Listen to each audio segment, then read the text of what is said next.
Hello, and welcome to another episode of What's Your View? I'm Sumayyah Simone, and my beautiful co host, Dr. Sheila Ealey, won't be with us this week, but she'll be back next week. Today, we're dealing with a subject that's a little heavy. We're going to talk about depression. And first, before we talk, I want you to know what some people thought on the street about this subject.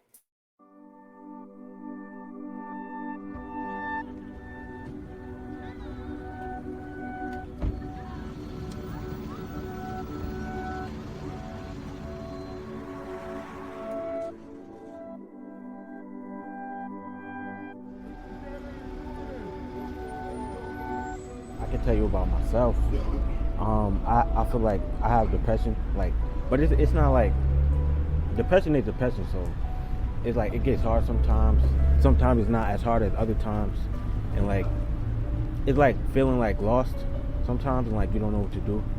So Kids in these age groups, middle and high school, are having to cope with a lot of not always helpful messaging, very intense coming at them as they're socially isolated and they're dealing with the pandemic. I mean, I can't even imagine. For me, I was just, depressed, and it's a lot of things, like the pandemic and not seeing people and having that, human contact. When I do look around, I just think I feel so bad for children of all ages during the pandemic. Just so many things coming at them. Just the feeling that something dangerous or scary was happening in the world would have to have impacted kids. They hear it, it's all around them. If you think about children and young people, they probably had an even harder time because they're, still figuring things out. It has to have affected them. They weren't seeing their friends, they weren't playing, they weren't interacting. Very lonely. ER, emergency room mental health visits were up to 24% in 5 to 11-year-olds and 31% in 12 to 17-year-olds. All this is in 2021? Wow. I'm not surprised at all that this has happened. I just hope that they're able to get the treatment they need. Hanging out with their friends and just being a normal young person or child. 24% to 5 11-year-olds. That's a lot. I wish our health system were set up to make sure everybody was getting the care they need. How have you coped with that? Music. I make music, so I record what I'm feeling, or I just write it down.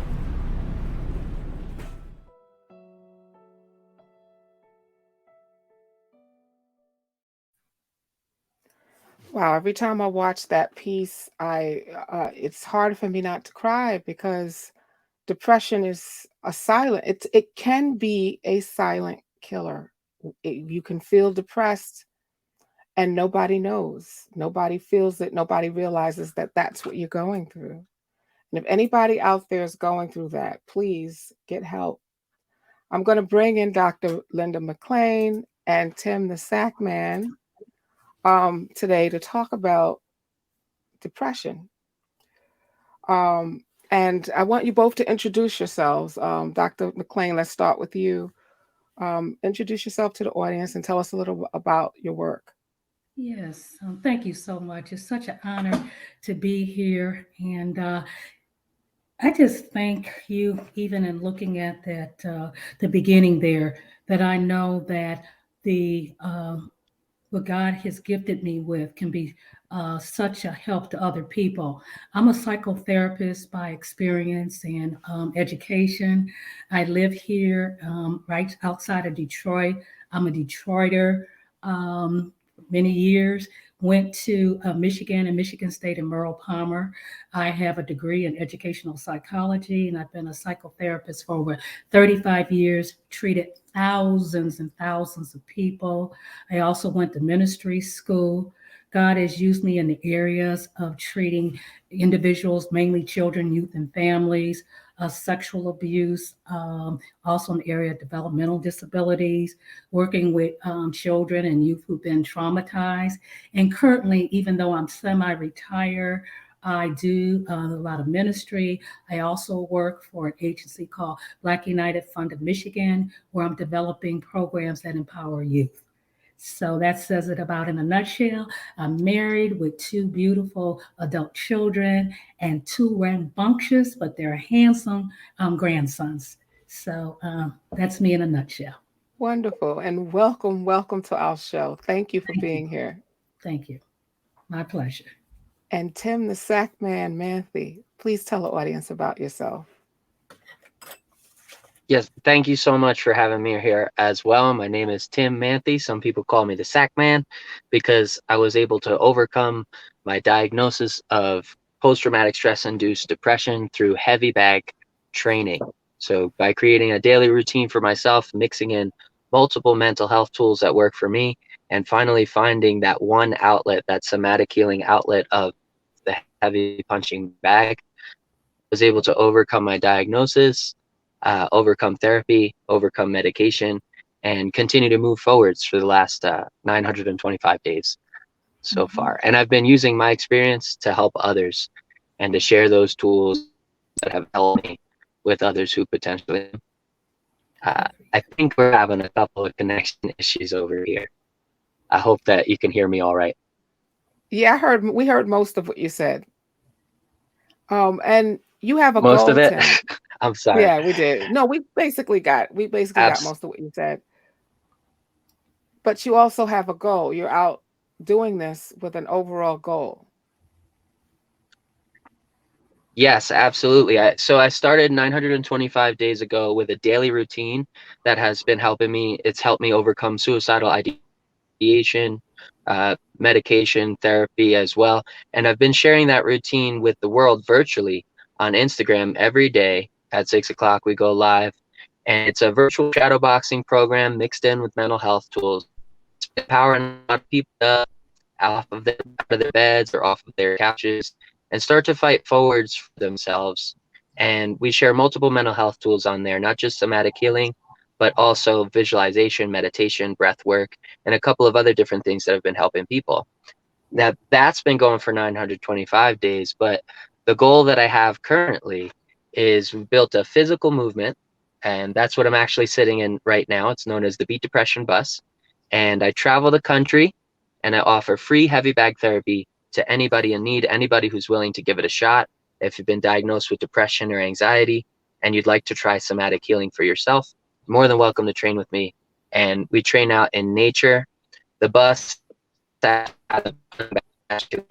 it's out in the desert and on the beach, in the woods, on the mountains. And I just share that means my life around with other people are benefiting as well. Okay. We are having a little connection issues. Can you possibly try to go out and come back in and see if it gets a little bit better? Let me give that a shot. Okay. All right. Sorry about the connection. No problem. No problem. Let me give that a shot. So while he's doing that, Dr. McClain, if you were able to describe what depression is, I mean, we hear the word, we kind of know what it is, and we certainly know when we don't feel well. But how would you describe as a clinician what depression is? Okay. A couple weeks ago, I did listen to Dr. Avery. And as you know, the Bible, and I'm going to go to the Bible a lot because God is the creator and he made us. So we are made up of 3-part being, triune being, body, soul, and spirit. And depression can be in either of those areas. It can actually be in your body where you just feel down in your body. If you know, a lot of times where you feel depression is right in your stomach. Okay, or you feel it on your back. I often say to people that depression is on the back and you feel anxiety in the front. You can be depressed in your soul. You can be depressed, mind, will, and emotions. And you can also be depressed in your spirit where you know that you're not spiritually where you ought to be.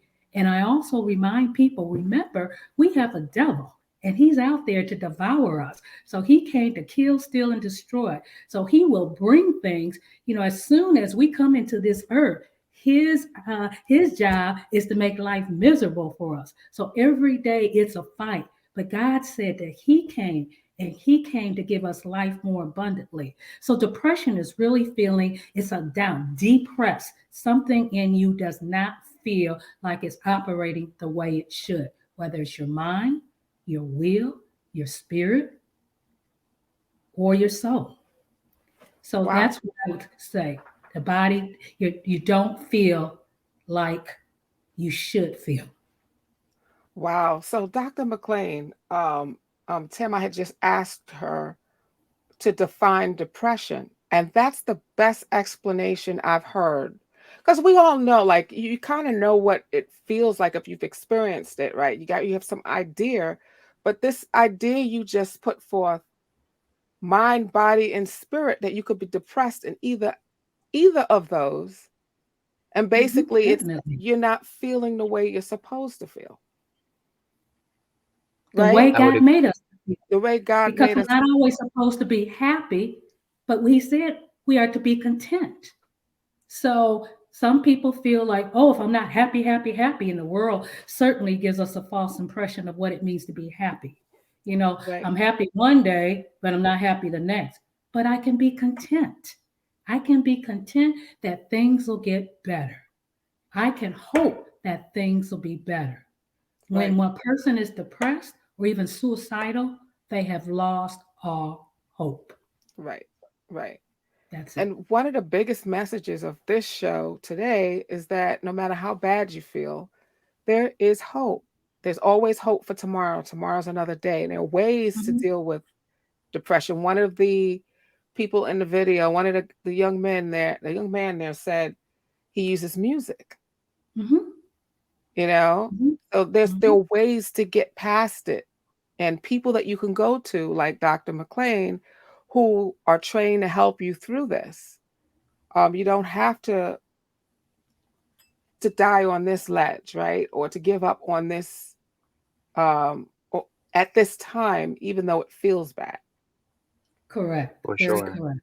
Right. Correct. That's oftentimes what happens in suicide is people have lost hope and they don't see beyond tomorrow. Surprisingly, there's a difference in why females commit, especially among Black females, commit suicides for reasons something drastic has happened within a 2 week period.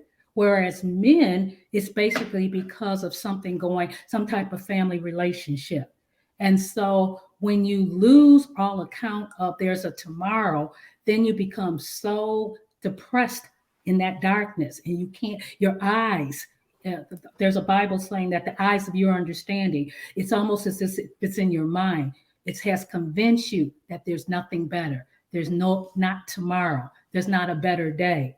And see, I know for myself, and again for myself, and I know that believing in this word, the word of God, because I see tomorrow through his eyes. He told me there will be tribulations, but however, he makes a way out of them all. And so once I know I'm his, I know that I can go to him and say, Father God, open my eyes and let me see tomorrow. Because people are going to disappoint me, but God has never disappointed me. He said in the book that he is not a man that he should lie, but whatever he said, he will do. So that's my hope. That's my faith. Right. So, Tim, you can relate to some of this, right? Because you have literally come through the fire, and we have a whole nother interview with you that will go out at some point. But today, tell the audience what brought you to this journey of beating depression. Thank you. So yes, I can relate from experience because in 2019 I was diagnosed with post-traumatic stress-induced depression, and that was after suffering tremendous amount of loss in my life, loss of my social support system, loss of contact with my immediate family, loss of a marriage, and a tremendous amount of other of multiple losses, all kind of happening at about the same time. So I wound up with clinical depression. I was suffering from suicidal ideation as well. And I continued to downward spiral. Things continued to get worse and worse for me. And I had gotten myself into talk therapy, and I was also on medication, but continuing to decline mentally to a point where that suicidal ideation kept becoming more and more frequent.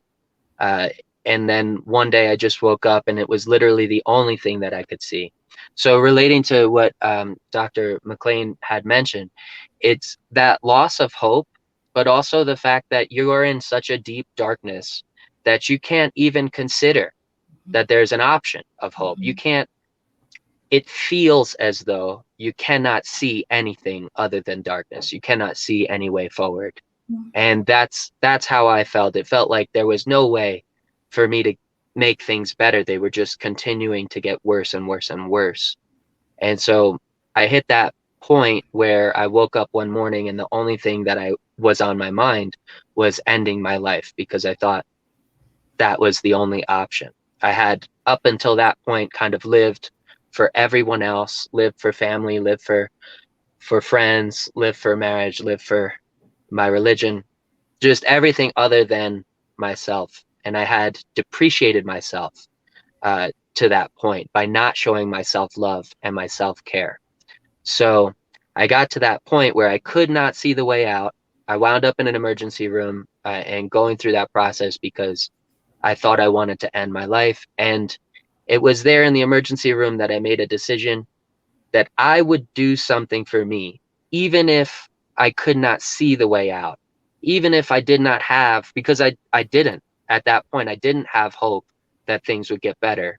I just knew I was extremely frustrated. And I also came to the realization that I didn't want my life to end.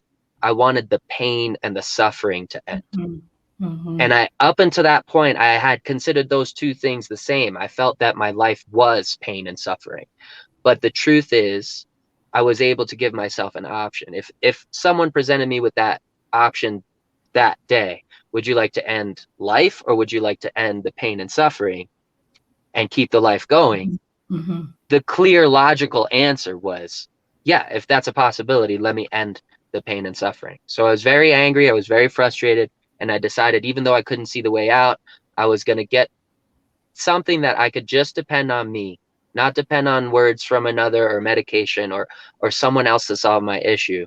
And I went out and I bought a punching bag because I was extremely angry and I was extremely frustrated. And when I first hit that bag, I felt a physical release from the pressure, from the weight of all that trauma and pain that had been on my shoulders up to that point. And what I had experienced was somatic healing. And that's when I started this mission to share that tool and to share somatic healing with the world, because so many of us miss the physical element in healing. You know, we take those other approaches, the talk therapy, the medication, and these different things, but we don't address the physical component. A lot of us, not everybody, but, you know, a lot of us don't address that physical component. And if we look at the animal kingdom, there's a clear example of somatic healing. If you look at even a dog, like a household pet, when it goes through trauma or stress, the last thing that the dog does after it's removed itself from that situation is physically shake. And that is the end of that nervous system reaction that started with trauma, flight or fight. And that is the completion of it from the nervous system, ending physically. That's somatic healing. So that's what I'm bringing to people in the form of heavy bag therapy and sharing with them. And we're having tremendous success on a very small scale at the moment. But hopefully it will only get better as more people find out about different tools that can help them move forward in life. Right. Amen. Yes. And so, Dr. McClain, that's why when you listen to Tim's story, and I put that together with your definition of depression, not just being emotional or just being something that happens in your spirit, but you said it's all three: mind, body, and spirit. And so this really makes sense, that the solutions would have to be Because if you can be depressed in all three, then the solution would have to be multi-pronged, right? Correct, correct. Because Tim addressed it all. Tim, you're a man of God and you're moving. Thanks. I see the best thing you did was, and oftentimes what depression will do, it'll keep you in one spot. Think about the times where I remember when I was younger and that first guy you broke up with, I go into my room, I pull the shades and start playing Luther Vandross, okay? And I'm stuck there, okay, thinking that the whole world is dark. But the thing is to open up the curtains and continue to move. And like Tim said, oftentimes when you're depressed, people, when they're depressed, tend to eat. Okay. So what does that do? And oftentimes, what is that food that we eat? The potato chips, the pop. So again, we put that weight on our body.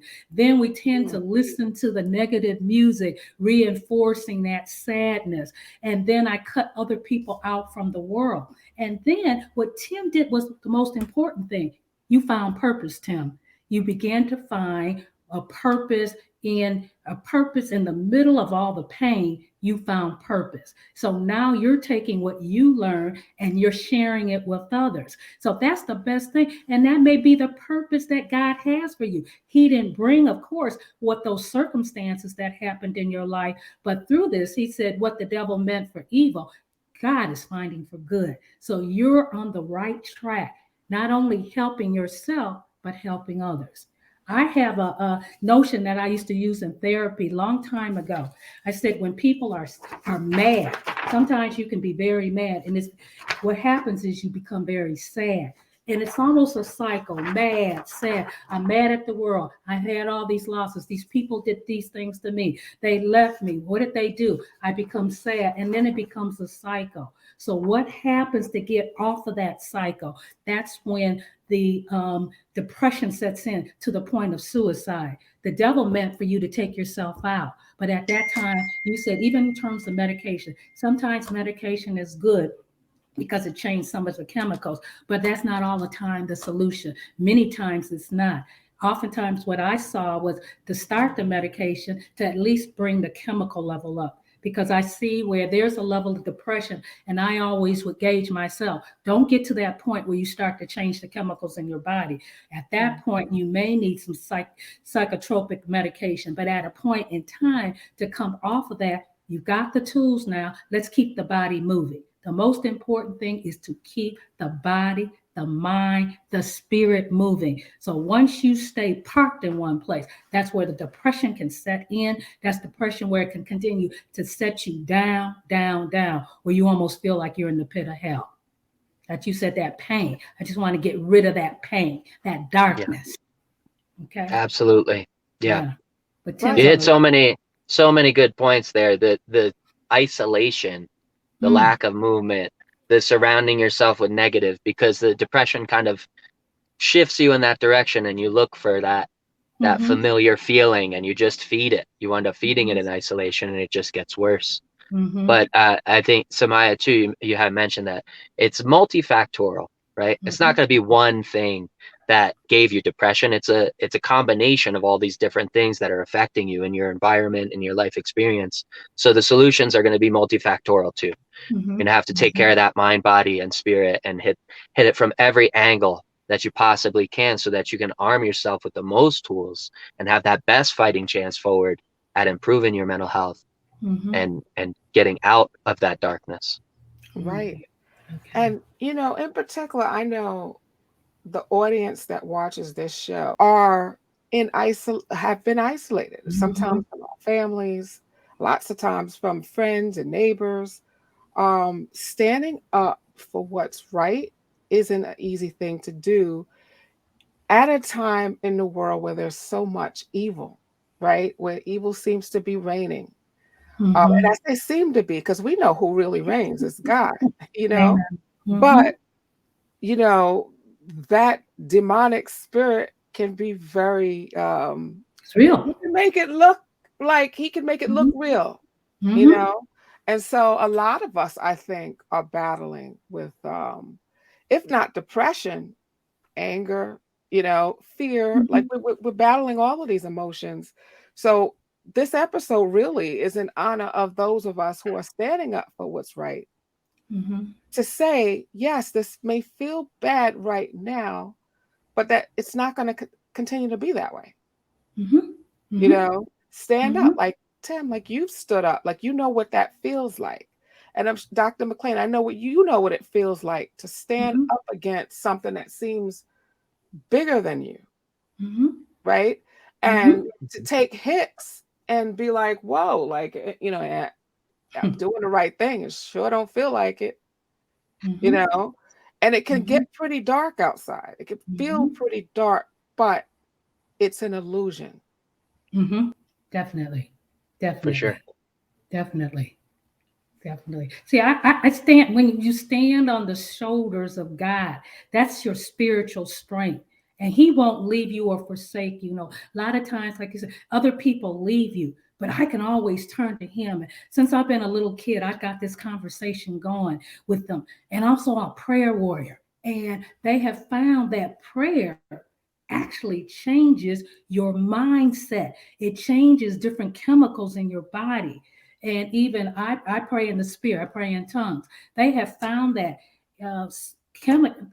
in studies that people that pray in tongues and pray period are a lot more healthier, because that is language that is between you and God. And so again, we're limited when we even speak to people. Sometimes we can't even tell people everything going on because it may come back on us. But when you sit with the Creator who essentially created you, you can tell him everything. And then take time to listen. God, I remember someone had mentioned, and I said, let me try this. God is speaking all the time. He said, a lot of you all just aren't listening. So he will give us the solutions to many of the things going on. He will arm us to handle it. He will tell us things in advance.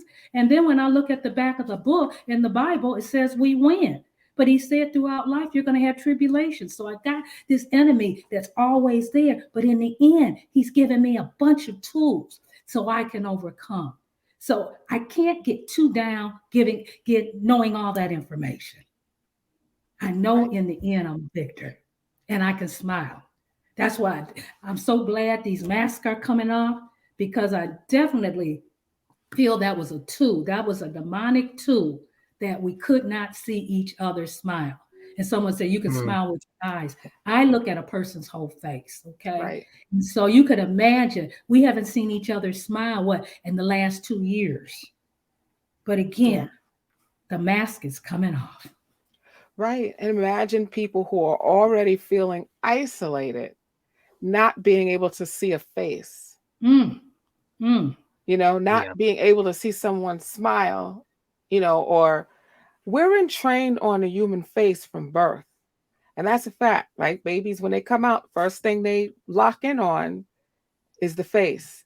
And now you have babies that were born this past 2 years that couldn't do that because the faces were covered. And as you know, they've already diagnosed that kids are already 2 years behind in their development. They moved some of the milestones to say that kids should have a vocabulary, I think by 24 months, they should have at least 50 words. They moved it down to 30 now. So you can already see the devastating impact it's having on a child's cognitive behaviors. Right. So, you know, I always think about these things, right? I feel like things like depression are signs, just like a pain. Like you get a pain in your leg, because something is off. Your body's saying to you, stop doing that. Don't sit that way. Don't do that. Don't eat that. It's saying something. And depression is telling us something too, right? When our mind, our body, and our spirit is feeling dark, it means that something is out of sorts. Something is not balanced. And so, you know, when you look at like the past couple of years and you look at the fact that depression is up, right? It's up in children, it's up in adults. Like a lot of people are feeling depressed. What is it telling us about what we can change? Okay. Let me define one of the things that people aren't aware of. Depression and anxiety between the years of 1999 in 2018 were at all-time high. Then you put the pandemic on top of that. So you've got to look at various factors, as Tim said, that a lot of things were going on. And certainly the pandemic didn't help when you had the isolation, the masking, the vaccination, the name calling, and all of that. So pretty much right now, we can look at life. Something is off in life right now. We are off from the plan of God right now, period. Things that would never have been acceptable are now acceptable. One of the things that I've always looked at and maintained for almost 30 or 40 years, because they found that depression is high in fatherless families, in that we are far from what God intended for the family. We have fatherless homes. We have more drinking. We have more exposure to pornography. We're looking at social media more and allowing them to dictate our lives. Some children have indicated to me that they feel depressed because when they look at the images on TV, they can't come up to that image. The amount of bullying right now, the amount of question who they are. So it comes down almost to me as our identity right now. We're in an identity crisis. We don't know whose we are or who we are. And therefore, the devil can wreak havoc using other people in our lives to make us depressed that something is off. And we're way off the plan of God. So we need to get back on his plan. Father God, where am I allowing too much media to dictate who I am? Who am I really? Am I fulfilling the call on my life? Am I allowing others? Am I into drugs? Am I into pornography? Am I being the best mother or the wife I need to be? So we need to get back on God's plan. Sounds simple, but it's those little things. For sure. You touched on a lot of different points there, and I'm very much in agreement. I always tell people to take note of the fact that depression and anxiety were an epidemic before the pandemic. Just like you mentioned, for a long time, people were depressed. For a long time, we were kind of headed on this downward trend where depression and anxiety were on the rise. The epidemic just exacerbated that system. Isolation, cutting yourself off from human contact, cutting yourself off from that social support, all of those things just make depression and anxiety even worse. And you mentioned about the system, basically, about what we're surrounding ourselves in this environment. What is off? What was leading us away from happiness or contentness or from self-love? What were we surrounded by? If you look at the system, if you look at the media, if you look at what is happening in the world, the systems that are designed here in marketing and advertising, they're not designed for our happiness. They're not designed to give us happy, joyful, content lives. They're designed to keep us busy. They're designed to keep us distracted from what's truly important. And they're not built to make us happy. They're built to make somebody rich. So when we recognize that and we start to get back to who we are, like you mentioned before, it's hard to tell who we are. It's hard to tell what we want because we're filling our lives with all of this distraction. And for me, just on a personal note, finding the heavy bag and using that in a personal training routine has helped me finally value myself, value my time, learn how to invest my time in building myself up, and show myself some care, show myself some love. Because to tie in with the religious aspect, one of the most important laws is to love your neighbor as you love yourself. And it's the second part of that. It's the love yourself part that we are so far distracted and removed from in today's media and today's system. And for me, finding the heavy bag has taught me finally now at almost 37 years old, how to finally love myself in a healthy way. And because of that, I'm now able to show others healthy love. And that's why this has been so powerful at its core. It's that love of self and love of neighbor that has to be there. Right. I almost feel like, and I'm pretty sure there's Dr. McClain, you may know there's some statistics around this that unhappy people spend more money. Because I know I do. Like if I'm not happy, the dollars just fly out. Like because you just automatically try to compensate in some way. So when Tim, you talked about how a lot of things that are being pushed right now are not being pushed for our well-being. They're being pushed to make people rich.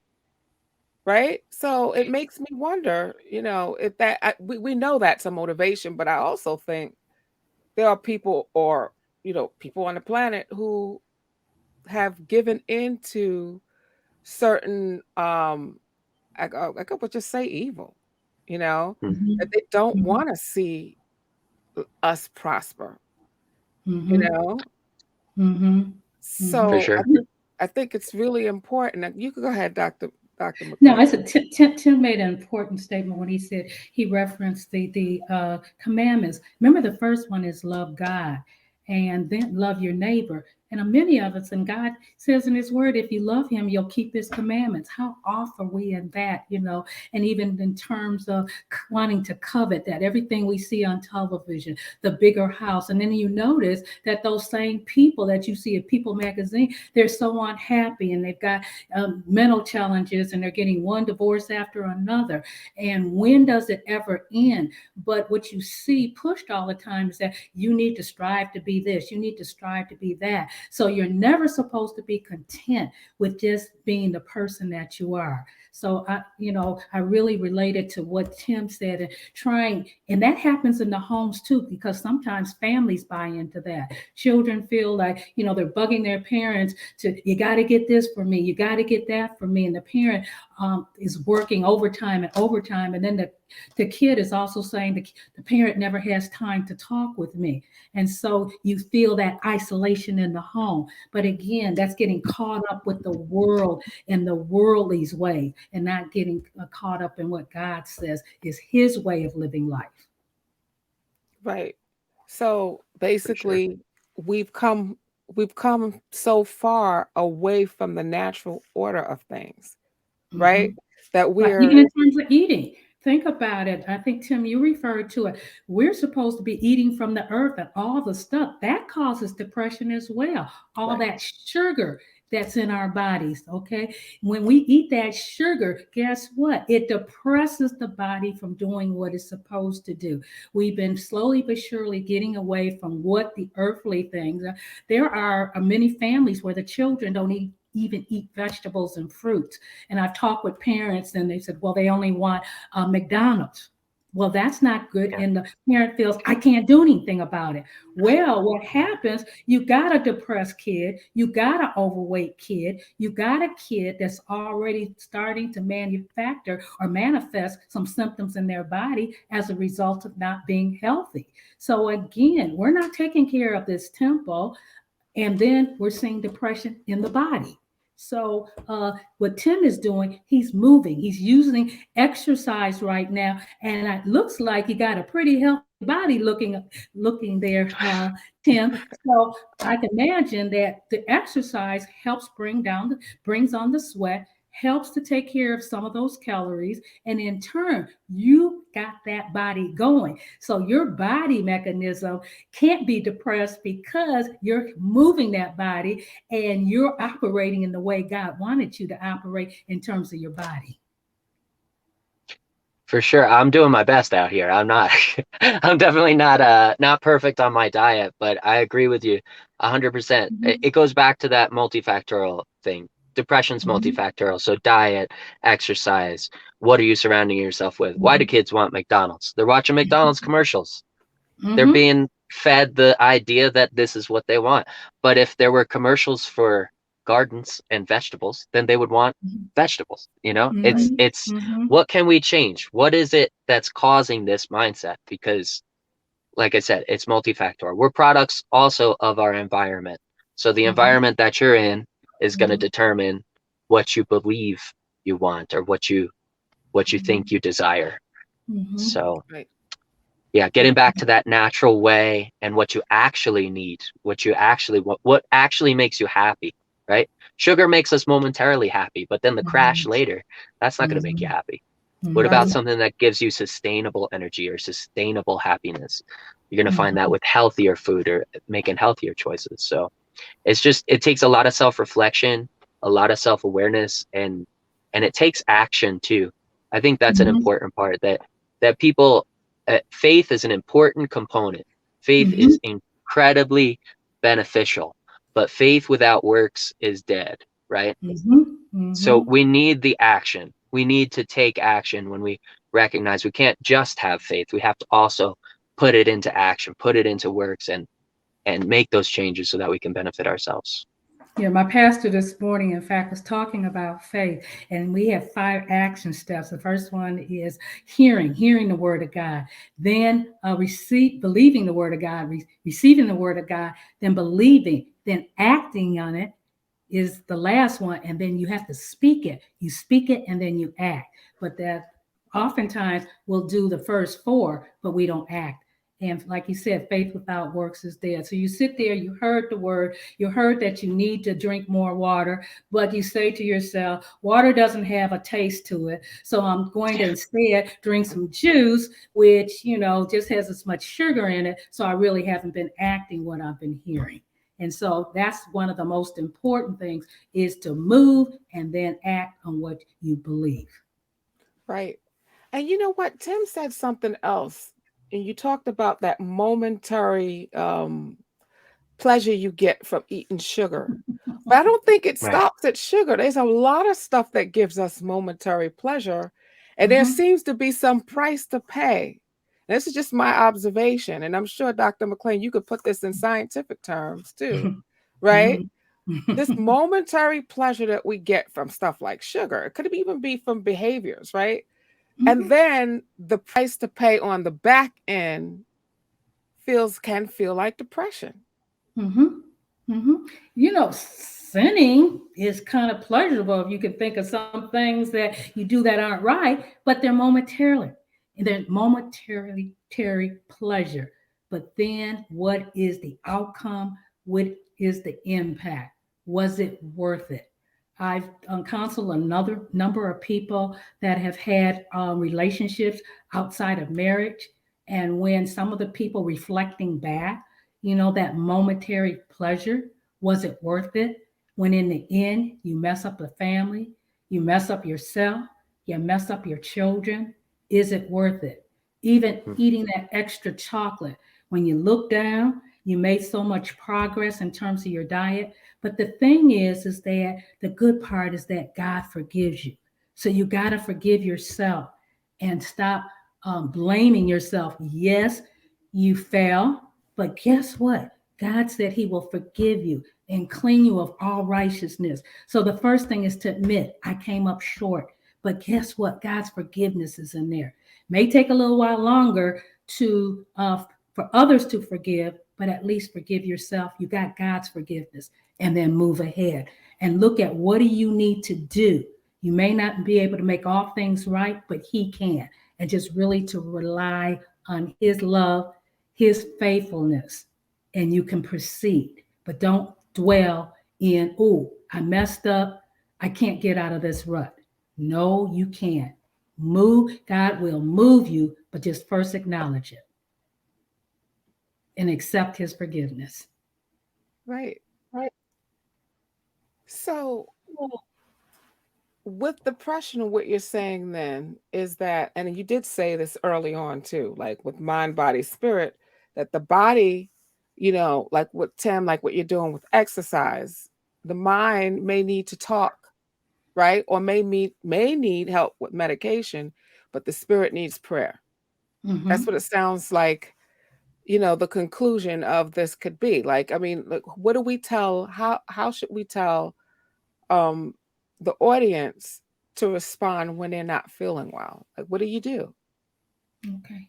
Go to the Creator. He made you, but also He gave you people around you too. But I would first go to Him before I went to them. I some children, some youth. I had a little focus group, and I just asked them some of the questions that I could bring some of the responses to the forefront today. And they were saying, well, I was talking to my friend and she or he said, and I said, they're in the same predicament you are. Okay. So oftentimes I said, go to him, then go to them. He may direct you to the right people. He uses other people to help you. Go to the book to see what it says about your situation. I have not found anything that's not written in the book. This is the Bible is the encyclopedia, the dictionary for life. And so I go to the word first. Then he directs where I should go for my solutions. Even parents need this. The word says, train up a child in the way they should go. And when they grow older, they will not depart. But train them based on what? The training book right here. Then you go from there. He may have you go to a doctor. He'll tell you what doctor to go to. Then you'll see if you have a peace when he recommends those medications. Do you have peace about it? Maybe he wants you to go to someone else. Maybe he needs to change your diet, drink more water. Maybe to tell somebody, even the therapist, you should have peace with who you're talking with, because not all therapists are of the same mind. And so again, you start with God. You start, it's just like if I had a Volvo, I'm not going to take it to a Mercedes dealer, or I'm not going to take it to a Chrysler dealer. They may not even know about the car. They may not know how it's made, let alone have the right tools to fix the car. So go to the person, the mechanic that knows your mind, body, soul, and spirit. Right. For sure. Sounds like I good would advice. Go ahead, Tim. I would agree with that too. I'm a firm advocator of use what works, right? So if your faith is the first step that you take and that works for you, then great. Keep that in the equation. But also explore every single option that you have, because like you had mentioned before, it's multifactorial. Maybe you do have an imbalance in the brain. Maybe your serotonin level is super low, and there's a medication that's going to help balance that out so that you can take the next step forwards and put all of those things into practice, the physical exercise. But you're not going to know what is going to take you out of it until you try it, until you experience it, until you take that step of action and explore therapy, explore different therapists, explore medication, explore different medications, explore exercise, explore these different avenues, because there's literally hundreds of ways that we can help ourselves move forward. But we have to be willing to analyze, to reflect, and to try to give ourselves a shot at moving forwards. Otherwise, it's not going to happen alone. It won't happen itself. I was under the illusion when I first started therapy that this therapist is going to tell me some words and it's going to take this problem away. And it's just going to happen like that. But no, it took work from myself. It took experimentation and processing and taking those steps to find my way out of that darkness. And yeah, you got to add as many tools as you can to that toolkit. So find what works. Okay, good. And the other thing is to be consistent. Oftentimes people would they start exercise, they start a diet, they start therapy, and they don't finish, and then expect the same results. So you have to be consistent. And Tim, I'm very much that, because everybody's made differently. But I was just mainly saying at the beginning to seek God's wisdom in whatever you do. And then when he tells you the exercise, whether it be the exercise, the food, other people, be consistent in what you're doing. Then you'll see the final result. And then you'll find it's ongoing. At this time, it may not be this particular exercise, but now I'm into tennis. So that's my therapy. And also it assists me physically, mentally, sometimes spiritually, just getting together with the other people. So God will put you in a spot where, again, he knows your body and what you need to stay healthy, For sure. Consistency and dedication is huge and critical, a critical part of the process. And this progress, this number behind me is not just the number of days that I trained, but it's actually a mental health tool in itself, It's known as a progress tracking tool or a daily goal accomplishment tool. So you can use this one with any goal that you set for yourself. If you make it Right. a sustainable goal, that's super key. It's got to be sustainable. You can't Right. set an unrealistic expectation. If anything that you take into an extreme is going to become a hindrance to your health as opposed to a help. So if I started training and I said, I'm going to train every day, all day for hours, I'm going to break myself down. It's not a sustainable goal. So consistency and dedication, super important, but making sure that your goal is sustainable based on who you are as an individual. Maybe the best you can do every single day consistently is 5 minutes of exercise or 1 minute of exercise. That's okay. Because if you keep track of those steps that you take, they're going to add up into more and more progress the more consistent you stay with it. So I just wanted to make that note of sustainability is so critical, so key to making that consistency and dedication realistic in your life as an individual. Right. And I bet you can tell yourself now, if you look at the Tim you were, what, 925 days ago, that is Yes. not the same Tim. I could tell by the smile and the light in your eye. Right? Not at all. Yeah, not at all. Not at all. Yeah. And nobody could have told me I would be here where I am mentally and physically. I had to find out for myself. Right. So, And that you would for sure. even be helping other people with depression, not just yourself, but you now you're reaching out across time and space, helping other people. Now, Yeah. could And somebody have told you that? and yes, nobody could have told me any of this. I had no idea that this was going to happen. I didn't know I was going to experience this relief from the heavy bag. I didn't know that I would be able to share that with others and watch them make changes in their life. And also being able to share that in itself has benefited my mental health. Being able to be a part of the process that somebody else starts that takes them on a path where they move forwards and they find their passion, purpose, and direction in life, and they start to enjoy and love life. That in itself has been a major benefit to my mental health. It's given me a sense of fulfillment in what I'm doing with my life. And it lets me know that there's really nothing else that I need to be doing other than showing up for us as a whole, showing up not just for myself, not just for someone else, but for us together. This is how we're going to move forwards. We have to share the tools that work for us as individuals so others can find them. We have to get out there and do what we can to keep that ball rolling forward. I like what you said, because at the beginning you said something about you didn't have self-love. You were giving and giving and giving to others. And see where you're at now, you are giving to others, but you had to first help yourself to become healthy. What do they tell us on a plane? That when they show us in case of an emergency and they demonstrate, first put it on yourself before you can help others.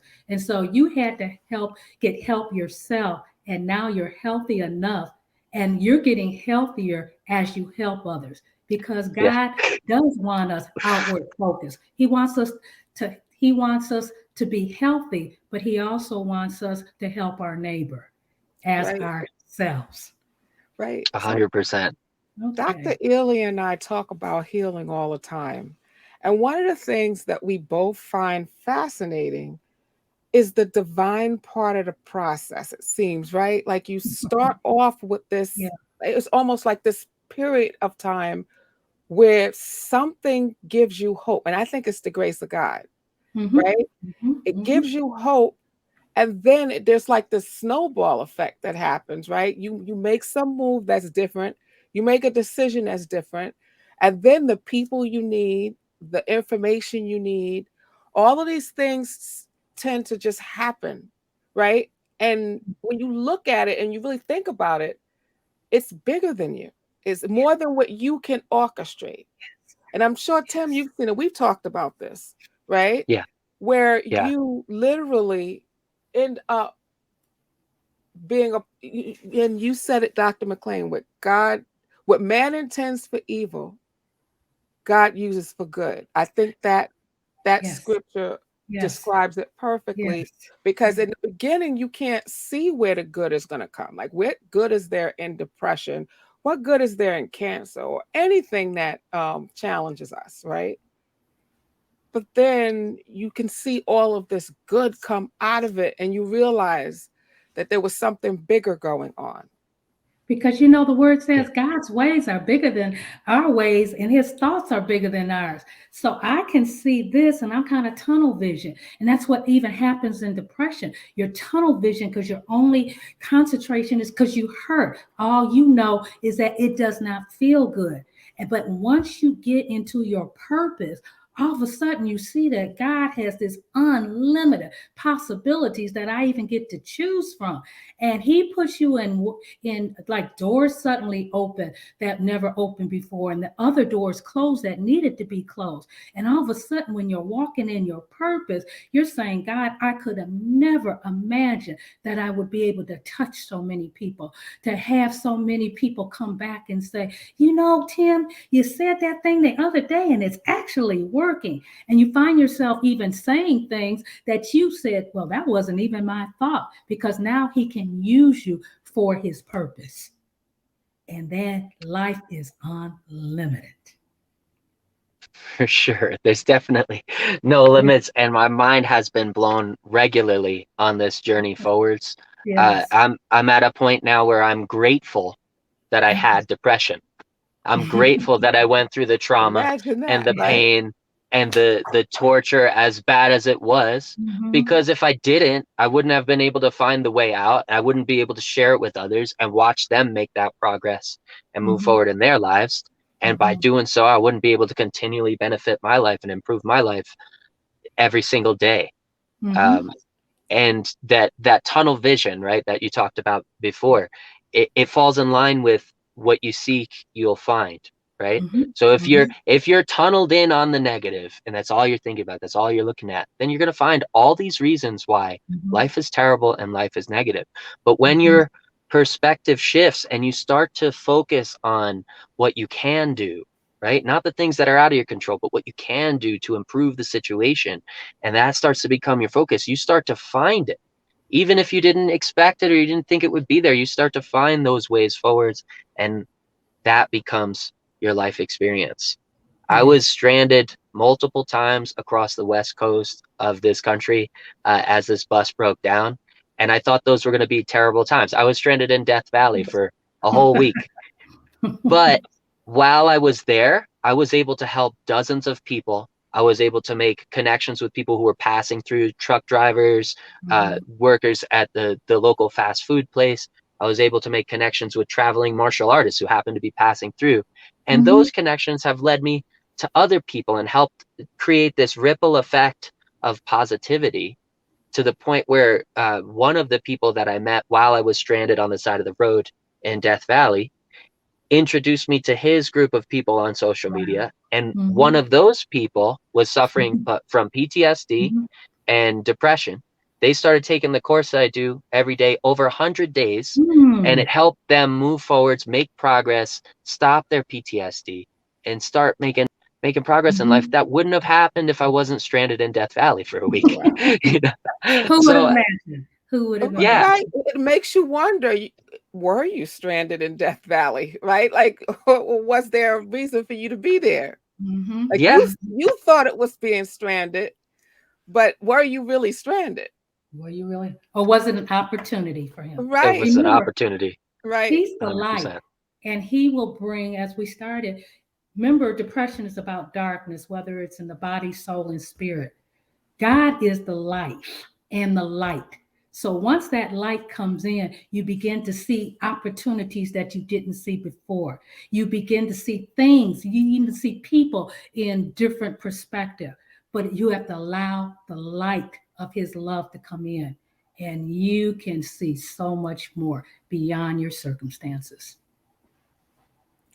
So we're running out of time. We could really go on with this conversation, honestly, because, and I think it's needed. And hopefully you two will at some other point come back and talk about this again, because depression is something, like I said, that I think not only is a problem in our world right now, and I didn't realize that it was at an all-time high even before the pandemic.